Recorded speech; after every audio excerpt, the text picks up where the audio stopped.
NFL data analytics and gameplay scenarios relies heavily on mathematical concepts like probability, statistics, and machine learning. Analysts use historical data and real-time inputs to calculate probabilities for various outcomes, such as the likelihood of converting a fourth down or the expected value from field position. Advanced models like logistic regression and decision trees help evaluate player performance and optimize play calling strategies. Techniques like linear algebra and calculus are used to interpret player tracking data, assess movements, velocities, and formations. This math-driven approach helps coaches make data-informed decisions that improve efficiency, reduce risk, and increase the chance of winning. My research question is, how does advanced statistical analysis and data-driven decision-making influence situational gameplay in American football? The NFL is the most lucrative sports league in the world, having increased its revenue more than threefold in the last 20 years. Much of the income it generates is directly attributable to improved gameplay decision-making. Advanced statistical analysis and data-driven decision-making significantly impact gameplay in American football by enhancing coaching strategies, optimizing gameplay performance, and improving outcomes on and off the field. Analytics have grown to be a key part of football, improving fan experience, player health, and organizational wealth. We've seen a huge evolution of decision-making in professional football in the past 100 years. As a lifelong fan of the game, it has been interesting to see how pro football has evolved and changed in my lifetime. Hi, my name is Brody Deming, and welcome to my 2025 TED Talk. In the modern era, football teams are using technologies like AI, wearable sensors, and machine learning models for other industries to follow. The pro football game in 2025 is an example of how technological advancements influence decision-making at the highest level. Analytics have absolutely had a positive impact on the sport of football. Places like Amazon Web Services provide data for NFL teams' analytic departments. Imagine coaches having access to a player's speed, agility, and patterns of play broken down in detail. This is the power that AWS gives to NFL organizations, allowing them to optimize player performance through more efficient training programs, and this translates to informed coaching decisions through real-time in-game strategies. In modern NFL analytics, some of the most debated decisions revolve around whether to kick it or go for it, especially on fourth down and after touchdowns. With fourth downs, traditionally teams would punt or kick a field goal, or punt, kick or field goal on fourth down to avoid fourth downs. But analytics often shows that going for it, especially on fourth down and short in opponent territory, can significantly increase a team's win probability. Models calculate expected points and success rates to guide these choices. With 2-point conversions, after touchdown, team can kick for 1 extra point or attempt a 2-point conversion. The 2-point try has a lower success rate, but depending on the game situation, like trailing late in the game, it can be a smarter play. And with field goals are going for it, coaches now lean on expected points and win probabilities models to decide whether to take the safe 3 points or push for a touchdown. It's all about balance between risk and reward, informed by data, not just gut feeling. These decisions are no longer just about tradition, they're powered by math, context, and game theory.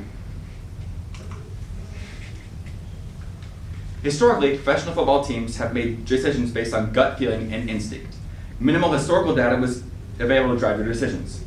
To understand how far NFL decision-making has evolved, let's rewind to the 1960s, where Vince Lombardi was head coach of the Packers. Back then, decisions were made almost entirely on instinct, experience, and conservative football philosophy. There was no analytics teams or probability models, just a clipboard and a feel for the game, and an emphasis on execution. Punting on fourth down was nearly automatic. Going for it was rare and often considered reckless unless it was a desperate situation. After touchdowns, teams nearly always kicked the extra point. The 2-point conversion wasn't even an option until 1994 in the NFL. Lombardi's strategy focused on field position, time of possession, and limiting mistakes. He believed that controlling the basics, blocking, tackling, and discipline would win games. And it did. Lombardi won 5 NFL championships and 6 conference titles in his 9 years of coaching Green Bay. While the game has evolved, Lombardi's legacy lives on. But today, coaches supplement intuition with advanced models that weigh risk and reward far more precisely than ever before. Take, for example, expected point average. Expected point average, or EPA, is a key metric in NFL analytics that quantifies the value of a play by estimating how many points a team can expect to score from a given situation. It takes into account down, distance, and field position, and time remaining to assign an expected point value before and after a play. The difference between these two values is the EPA for that play.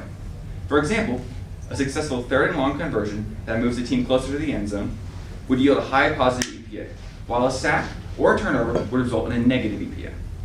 By aggregating EPA across plays, analysts can evaluate the effectiveness of individual players.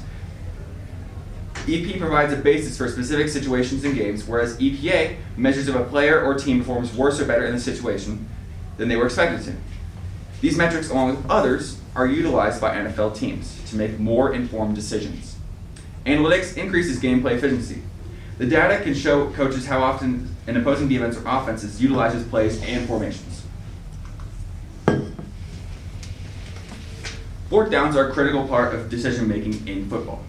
Being such a higher risk, high reward decision, they can take a mental toll. Bad decision making used to lead to coaches getting fired, which in turn led to more conservative play calling. For example, a coach goes for fourth down 4 times, but doesn't convert any of them. This may make them more hesitant and less confident on fourth down decisions in the future. Traditionally, teams opt to punt and kick on fourth down.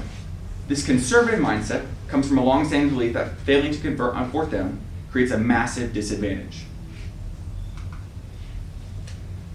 The additions of artificial intelligence and machine learning have refined fourth down decision making by providing real-time, context-specific recommendations. As analytics become more mainstream, we've seen a shift towards more aggressive play calling. Coaches like Dan Campbell of the Detroit Lions and Brandon Staley of the Los Angeles Chargers are great examples of this. Dan Campbell has gone for 151 fourth downs in his 4 years of being head coach of the Lions. Campbell is the only coach in the NFL to attempt it that many times since 1991. In his first year, he attempted the league record 44 fourth downs. Detroit finished with a 3-13-1 record that season. However, in the last 2 years, Detroit has finished with 12 wins in 2023 and 15 wins in 2024. However, this past year, Campbell went for fourth down 33 times and converted 22, which is a 66.67 conversion rate. Since 2021, Campbell's Lions have led the league in fourth down conversions, which is 66 on 125 attempts. This being a 52.8% success rate is a bit above average of the average fourth down conversion rate in the NFL of 51%.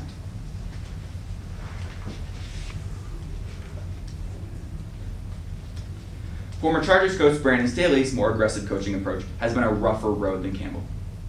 In his first year coaching LA, they converted 64.7% of fourth downs in a 9-win season. In his second year, in 2022, Staley's Chargers converted 51.7% of fourth downs. In 2022, the Chargers attempted 29 of 145 total fourth downs. This is a 20% attempt rate, which was down from 2021's 28.1%. In 2023, LA attempted 32 fourth downs, ranking 7th in the league, and converting at a 46.9% conversion rate, which is ranking 11th in the league. Safe to say, aggressive approach wasn't as effective in LA as in Detroit. The difference in those two cases was Detroit's coaching schemes and players successfully executed those riskier plays, while the Chargers had poor execution.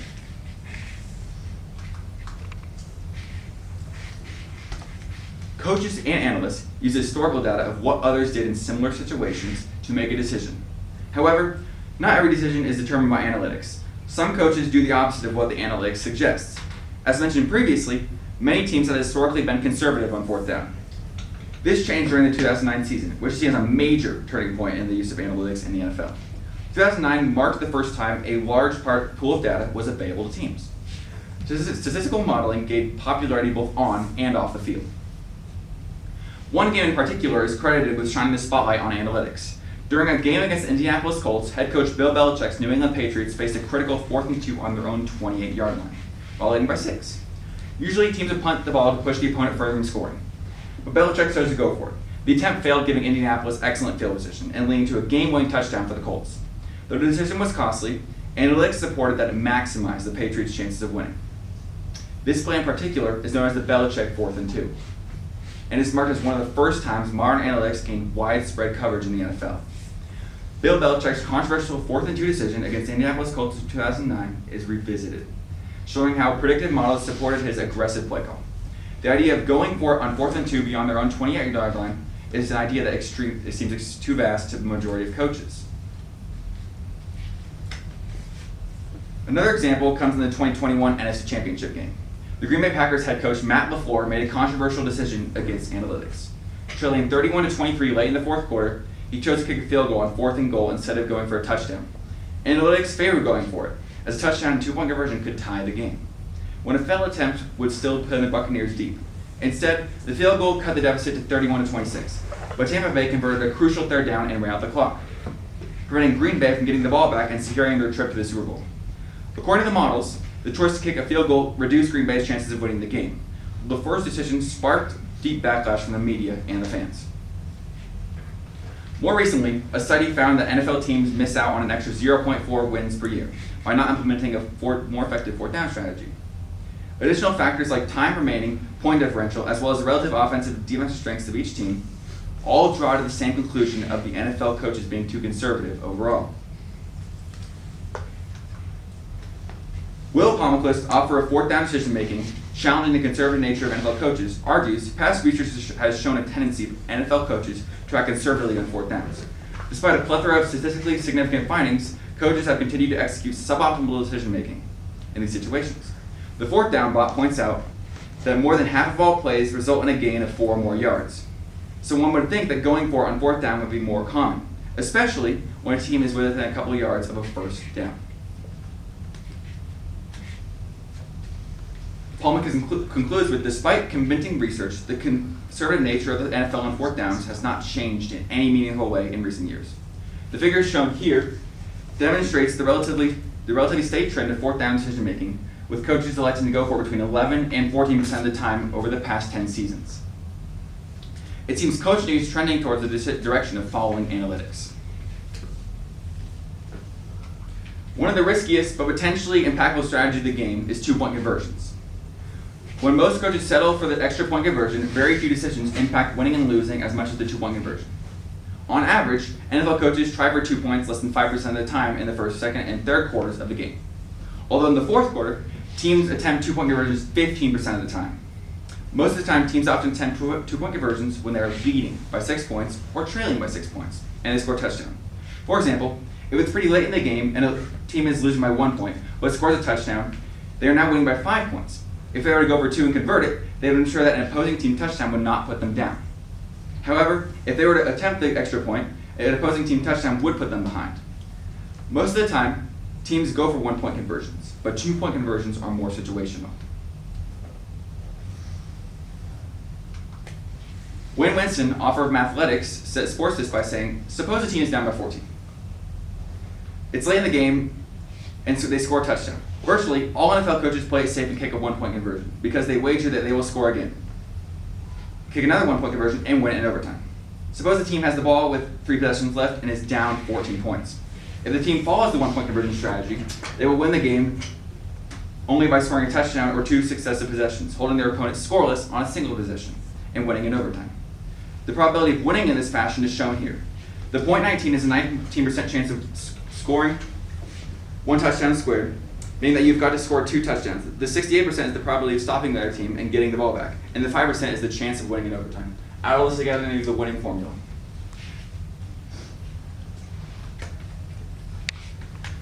Fourth downs are a critical part of football. Many metrics go into making a decision on fourth downs. One of these factors is field position. Teams often run the ball on fourth down and fewer yards to go, and pass the ball on fourth down with 4 more yards to go. In these situations, many teams, depending on field position, choose to kick a field goal. For example, a team has a fourth down and 2 yards to go at the opposing team's 44-yard line. Do they go for the first down or do they kick it? What would be a 61-yard field goal? In this situation, advanced stats says to try and convert the fourth down, since a 61-yard field goal is very long and has a relatively low probability of success. Jennifer Wright, author of Fourth Down Decisions in NFL Football, says, similar to the probability of successful fourth down conversions, we can see logistic regression to the model of the probability of success for a field goal attempt. We use MinTab's binary regression tool to find the coefficients for each team. For example, the equation for Chicago is shown here. This equals the probability of successful field goal by coach Chicago at a specific yardage. The equation can be used to estimate the probability of success from any distance. This, in turn, can be multiplied by 3 to get the expected points at each distance. The table on the left shows a partial table of Chicago's estimated probability of making a field goal at each yardage. The equation shown here can be broken down into probability times value over outcomes, which is also called expected value. Wright created a formula for an NFL team's chance of making a field goal based on where the ball is on the field. her model along with other key examples of how different metrics are analyzed in the NFL today. In the ever-evolving landscape of professional football, analytics has emerged as one of the most powerful tools, driving smarter, faster, and more strategic decisions on the field. What was once a game dominated by gut instincts and conservative traditions has transformed into a dynamic sport, where probability, machine learning, and statistical modeling shape every major decision, especially critical moments like fourth downs and two-point conversions. From Vince Lombardi's instinct-driven dominance to Dan Campbell's aggressive data-backed play calling, the evolution of coaching philosophy is undeniable. However, while analytics offers immense value, they are not foolproof. Execution, context, and human judgment still play vital roles. Coaches who embrace analytics while maintaining the art of situational awareness, balancing data with intuition, will likely lead the future of the game. As AI and technology continue to advance, football will only become more complex, precise, and strategic. The real challenge for coaches now is not whether to use analytics, but how to use them effectively. As a lifelong fan, it's been amazing to witness this shift firsthand. The next chapter of football is being written in code, data, and smart decision making, and I can't wait to see where it takes us. Thank you.